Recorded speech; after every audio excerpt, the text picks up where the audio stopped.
Where do black people come from? Were they cursed in the Bible? Was Africa doomed from the very beginning? You've probably heard it before, that black people come from Ham, and Ham was cursed to be a slave. It's been taught, repeated, and even preached, but it's time to open the actual Bible and look at the facts. Let's go back. After the great flood, Noah plants a vineyard. He drinks from it, gets drunk, falls asleep inside his tent, naked and exposed. Then comes Ham, one of Noah's 3 sons. Instead of helping or looking away, Ham looks at his father's nakedness and then tells his brothers, almost bragging, mocking, disrespecting, harming his father in a moment of vulnerability. But Ham wasn't alone. Canaan, Ham's son, was involved too. Canaan saw Noah first and told Ham. Canaan laughed, mocked, and even tried to stop others from helping. It was a joint act of disrespect and harm between father and son, Ham and Canaan. Noah wakes up. He knows what happened. And here's what he says. Cursed be Canaan, a slave of slaves shall he be to his brothers. Not just a slave, but slaves to slaves. So who was cursed? Who was to be a slave? It was Canaan, not Ham. Surprised so far? If this challenge is something you've heard before, give this video a thumbs up. Let's spread the real story. Ham was already blessed by God. God blessed Noah and his sons and said to them, be fruitful and multiply it and fill the earth. So Noah couldn't curse Ham. Noah cursed Canaan, the 4th son of Ham. Ham's 4 sons, listed clearly in the verse. Cush, the oldest, generally associated with Nubia and Ethiopia. Mitzrayim, that's Egypt. Put, Libya and North Africa. Canaan, who settled in the Levant. The land we now call Israel, Lebanon, Jordan, and Syria. Well, what happened to Canaan? What happened to the curse?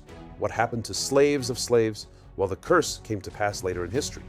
When the Israelites entered the land of Canaan under Joshua, they conquered the Canaanites.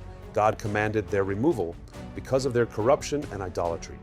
They became enslaved as water drawers and wood choppers. That fulfilled Noah's words. A servant of servants shall he be. Let me ask you something. Noah curses Canaan that he will become slaves, and the Canaanites do become slaves. But what does that have to do with black people? Just because we know that many blacks were brutally enslaved, how is that connected to Noah, Ham, or Canaan? Well, guess what? It is not connected. The Bible just talks about the slave part, not the black part. Here's where this gets crazy. Hold on to your seats because we're about to go for a ride. Make sure you're subscribed. This next part is something most people have never heard. There is another incident that you may have missed in Bible study class. According to the Midrash, brought in the Talmud, 3 were punished for sinning on the ark. The dog, the raven, and Ham. They were each punished in their own way, and Ham was punished too. His punishment was that his son would be born to be different from the others. He would be born with dark skin. But this time, not his youngest son Canaan, who was cursed by Noah. It was his eldest son, by the name of Cush. Because of Ham's sin, his firstborn Cush was born with dark skin. And from Cush came the Kushim, or the Kushites, who settled in the region of North Africa, modern-day Nubia and Ethiopia. In fact, Kushites are a successful nation with their own kings and rulers, and they are often mentioned in the Bible with honor. They famously had dark skin. The first time the Bible mentions a Kushite is when Moses' wife Zipporah was referred to as a Cushite, even though she was a Midianite, the daughter of Jethro the Midianite. She was called a Cushite because just as a Cushite's skin is distinct, so was her beauty and character distinct among women. Jeremiah the prophet asked, can the Cushite change his skin, or the leopard his spots? Referencing the Kushites' distinct black skin. Today in modern Hebrew, a Cushi refers to a person with black skin. So let's recap. There are 2 different, and often confused, stories in the Bible. First, the curse of Canaan. After Ham dishonored Noah, Noah cursed Ham's son Canaan, saying he would be a slave of slaves. This had nothing to do with race or skin color. It was about future subjugation. Second, Ham himself sinned on the ark. And his punishment was that his son Cush was born with dark skin and became the ancestor of a people with distinctly black skin. But over time, these 2 ideas were wrongly tangled together. The idea that black people are cursed descendants of Ham and therefore destined for slavery was widespread and influenced by many cultural and religious sources. By the 1500s, European slave traders were searching for a religious excuse. So they twisted the story. They claimed God cursed Ham to be black and to be a slave. But this certainly doesn't appear anywhere to be the case. The idea that black people are destined to be slaves is simply not biblical and rejected by modern Jewish sources, and that's why it's so important to know the truth.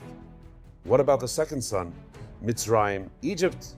Were they black, white, pretty, ugly? Well, some 300 years after Ham and Noah, when Abraham and Sarah went down to Egypt for food, a strange episode took place. Abraham noticed Sarah's beauty and asked her to say they were brother and sister, so they wouldn't kill Abraham and take Sarah. The Midrash explains that Abraham had the following conversation: "I know already for a long time that you are of fair appearance, but now we are coming among black and ugly people, the brothers of the Cushites, and they are not accustomed to a beautiful woman. The Egyptians were black too, except they were also ugly, brothers of Cushites, and not used to beautiful women such as Sarah." So we see there were black people in Egypt as well as other parts of Africa, all stemming from Cush and Mitzrayim, the sons of Ham, the son of Noah. Now the Kushites were not the only nation to live in Cush. Listen to the story of the Jewish tribe in Cush. In the land of Ethiopia, once home to the ancient Cushites, there lived another remarkable people, a Jewish tribe known as Beta Israel. Unlike their Cushite neighbors, these Jews trace their roots back thousands of years, according to tradition, to the legendary Queen of Sheba and King Solomon. For generations, they lived in isolation, preserving their Jewish faith. Then, in the 20th century, facing famine and danger, they made a daring escape to Israel in a dramatic rescue mission known as Operation Moses. Their legacy lives on to this very day in Israel. The Ethiopian community in Israel are descendants of Cush, the son of Ham, the son of Noah himself. Thank you for watching. If you found this video helpful and insightful, please like, share, and subscribe to our channel. Let us know in the comments what other biblical questions you want us to explore next.